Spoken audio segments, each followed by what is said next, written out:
Assalamualaikum warahmatullahi wabarakatuh. Salam sejahtera untuk kita semua. Para siswa sekalian, kali ini kita akan membahas mengenai pemanfaatan flora dan fauna sebagai sumber daya alam.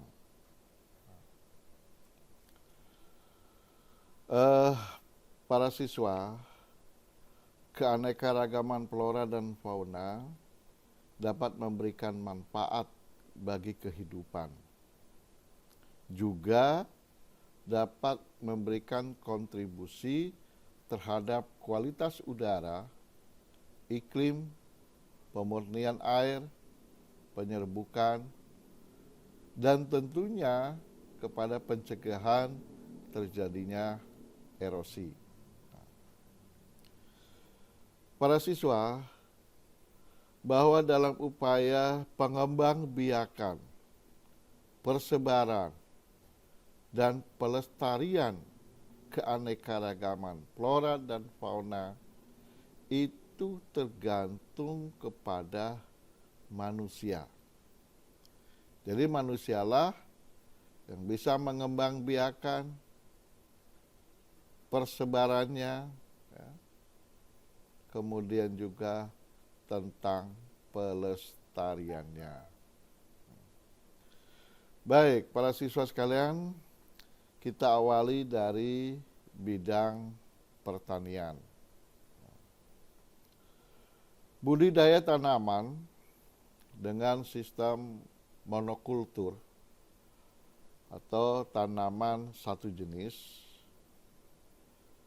akan menjadi penyebab terjadinya masalah pangan. Nah, oleh karena itu, keanekaragaman hayati bisa membantu pemulihan ketika varietas tanaman yang dominan diserang oleh penyakit atau predator. Nah, sebagai contoh misalnya, pada tahun 1846 itu di Irlandia terjadi wabah kelaparan yang luar biasa. Nah, penyebabnya adalah karena matinya tanaman kentang. Waktu itu diserang hama. Dampaknya itu sekitar 1 juta orang meninggal dunia. Dan jutaan orang lainnya juga bermigrasi ke negara lain, yaitu untuk mencari lahan yang baru. Nah, para siswa, di Indonesia juga pernah terjadi peristiwa serupa, yaitu tanaman padi diserang oleh hama wereng. Jadi jenis padi diserang oleh tanaman wereng yang menyebabkan terjadinya gagal panen. Berarti kalau gagal panen akan kekurangan pangan. Nah, dari peristiwa itu, pemerintah melakukan penelitian bagaimana agar supaya padi ini tidak diserang wabah wereng. Maka berusahalah pemerintah dan ditemukanlah varietas baru yang disebut sebagai varietas IR64, di mana varietas IR64 ini tahan terhadap wereng. Nah, ini sebagai contoh di Indonesia. Berikutnya kita di bidang kesehatan.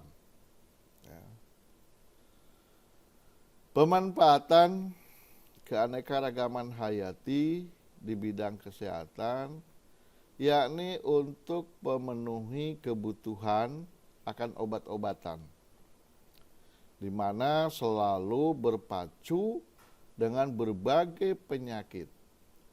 Sehingga seolah-olah atau sehingga ilmu kesehatan terkesan tertinggal oleh penyakit yang muncul. Nah, para siswa sekalian, hal ini tentunya membutuhkan obat-obatan yang bersumber dari keanekaragaman hayati yang disediakan oleh alam. Dengan demikian, keanekaragaman hayati tentunya akan menunjang kepada penemuan-penemuan obat dan ketersediaan sumber daya obat. Selanjutnya, kita lihat di bidang industri. Para siswa, bahan industri banyak yang berasal dari sumber biologis, termasuk bahan bangunan, serat, pewarna, dan minyak.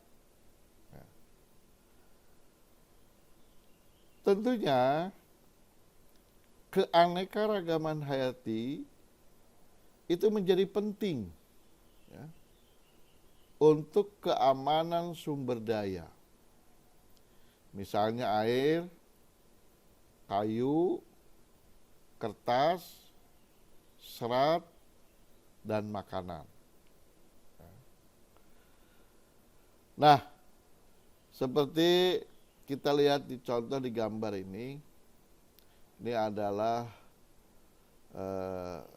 dari sawit yang dibuat menjadi minyak, sehingga dikenallah menjadi minyak kelapa sawit. Nah, para siswa, hilangnya keanekaragaman hayati tentu dapat berakibat negatif,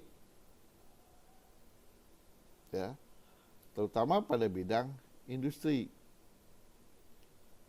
Nah, kalau itu sudah mempunyai bidang industri, secara otomatis juga akan mengganggu kepada kestabilan ekonomi.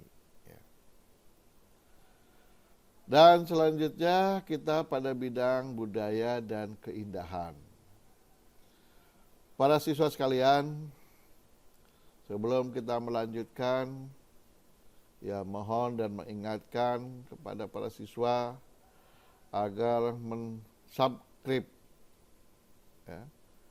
video pembelajaran ini, termasuk melike-nya apabila berguna untuk para siswa sekalian.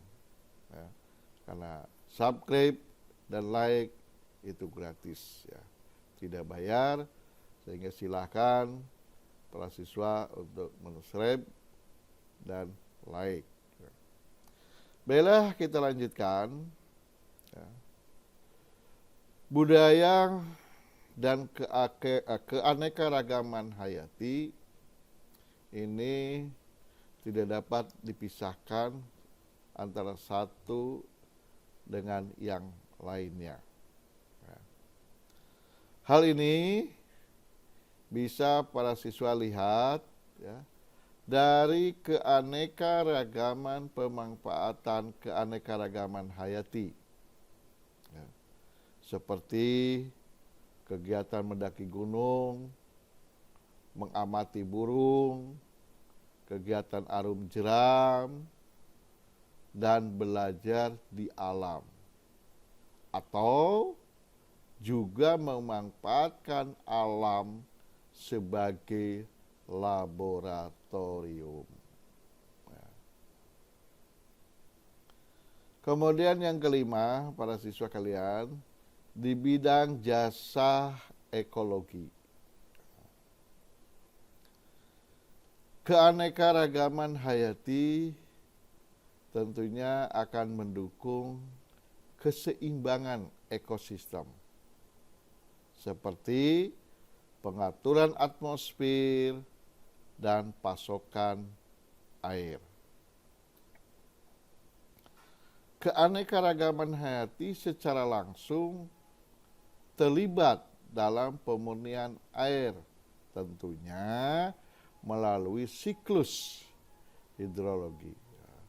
Para siswa sekalian, bicara siklus hidrologi, para siswa sudah pelajari ketika di kelas 10 ya. Jadi ingat-ingat lagi bagaimana proses siklus hidrologi terjadi. Nah, perhatikan gambar siklus air ini atau siklus hidrologi. Ya. Menunjukkan bahwa manusia tidak dapat membuat sebuah ekosistem yang mendukung kehidupan secara mudah. Bahwa ini menunjukkan keanekaragaman hayati mempunyai peranan yang sangat besar sekali dalam bidang ekologi.